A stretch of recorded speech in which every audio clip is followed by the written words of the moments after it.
আবারও ফিরে আসলাম আপনাদের প্রিয় অনুষ্ঠান জীবনের গল্প নিয়ে। আমাদের ক্যামেরার সামনে দাঁড়িয়ে আছে এক অসহায় মেয়ে। প্রথমে জানাই আসসালামু আলাইকুম। আপু কেমন আছো তুমি? ওয়ালাইকুম আসসালাম ভাই, আমি ভালো আছি। আপনি কেমন আছেন? আলহামদুলিল্লাহ ভালো আছি। তোমার নাম কি আপু? আমার নাম মোসাম্মদ লিজা। লিজা। তোমার জন্মস্থান কোথায়? আমার জন্মস্থান নওগাঁ জেলা।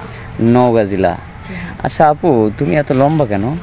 ভাইয়া হচ্ছে এটা আমার ফ্যামিলিতে সবাই লম্বা, যার কারণে হয়তো বা আমিও লম্বা।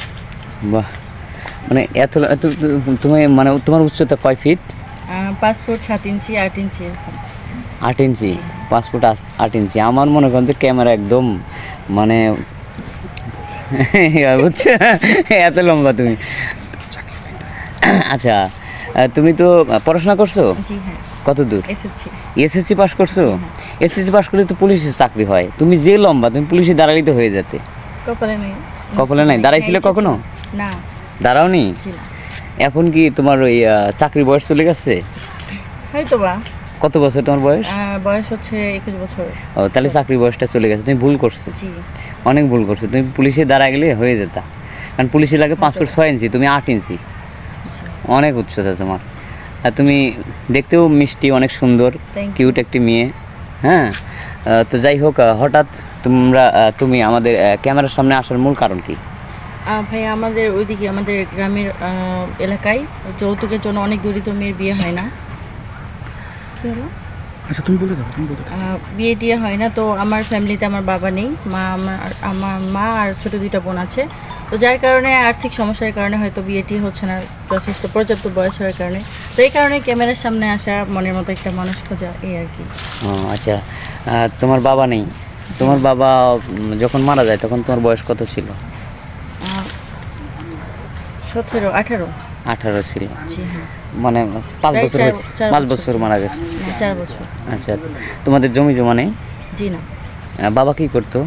বাবা হচ্ছে আগে ঢাকাতে রিক্সা চালাইতো, আহারে, আর বাসায় কৃষিকাজ করতো। রিক্সা চালা তোমাদের 3 ভাই বোনকে মানুষ করতো, কিন্তু এখন বাবা মারা যাওয়ার পরে খুবই দরিদ্রতার মাঝে পড়ে গেছো। জি হ্যাঁ। এখন তোমার মায়ের উপর সবকিছু পড়েছে, তাই তো? জি।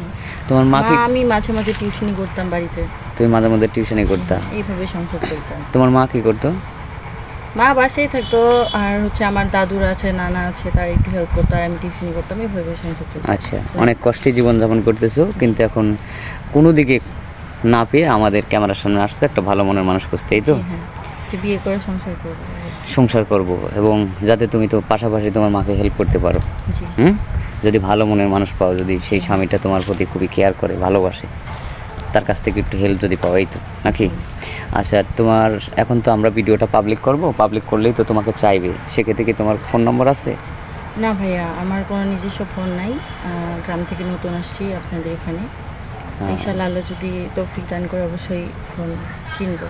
ফোন কিনবো, যদি সেরকম ভালো একজন স্বামী পাও, সে যদি কিনে দেয় তাহলে হবে, এই তো?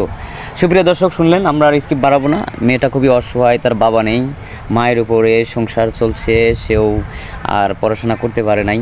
হ্যাঁ, এখন যদি কোনো ভাই, সহৃদয়বান ব্যক্তি, কোনো ভাই যদি তার প্রতি একটু দয়া হয়, মায়া হয়, সাহায্য সহায়তা করতে পারেন, আর যদি কেউ বিয়ে করতে চান তাহলে আমাদের সাথে যোগাযোগ করবেন। স্ক্রিনে আমাদের দেওয়া নম্বর থাকবে, হোয়াটসঅ্যাপ ইমো থাকবে। কেউ অযথা ভিডিও কল দিবেন না। সেই সাথে সবাই সুস্থ থাকবেন, ভালো থাকবেন, সবারই শুভকামনা করি। আল্লাহ হাফেজ।